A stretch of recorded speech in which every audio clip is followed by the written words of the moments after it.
Yeah, so I've been reading this book called God is a Black Woman, and I actually like the perspective that the author comes through with. Her name is Cristena Cleveland. If you haven't heard about her or the book, then I suggest you go read it. Okay, Grandma. But in the book, she's basically saying how she started to look at the divine as a Black woman. Like, God has been historically taught to us to be seen as a white male God or whiteness. And it was like, well, how can people who don't look like the image of the God that we serve, how could we ever assume that that person is or that image is going to save us when historically it's shown us that what the color of God is don't look like the color of people that have been oppressed. So listen to this.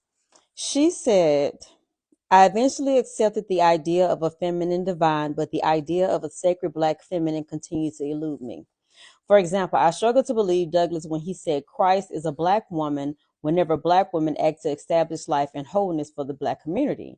My whole life, I have been exclusively exposed to white male images of God that implicitly but powerfully taught me that only white men could truly be made in the image of God and could truly be good.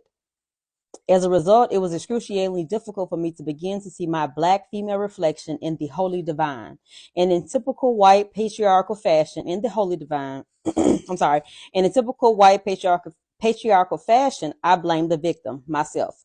Over the years, I struggled to attain and maintain a positive self-image. I often chastise myself for not easily silencing and rising above the negative images and messages I have received as a Black woman. I thought my persistent low self-image was a function of some character defect, as if I am to blame for simply believing what society had told me my entire life. Seeing myself in the divine seemed like an unattainable goal.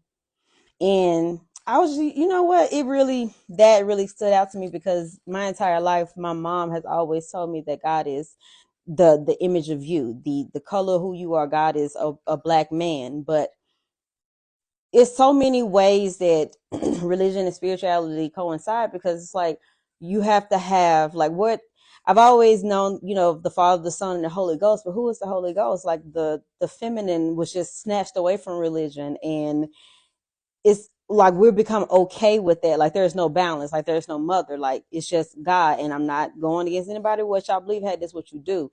It's just interesting to read about a different perspective on it, beliefs in you. But if you are interested in the book, it's called God is a Black Woman, and it's a good read.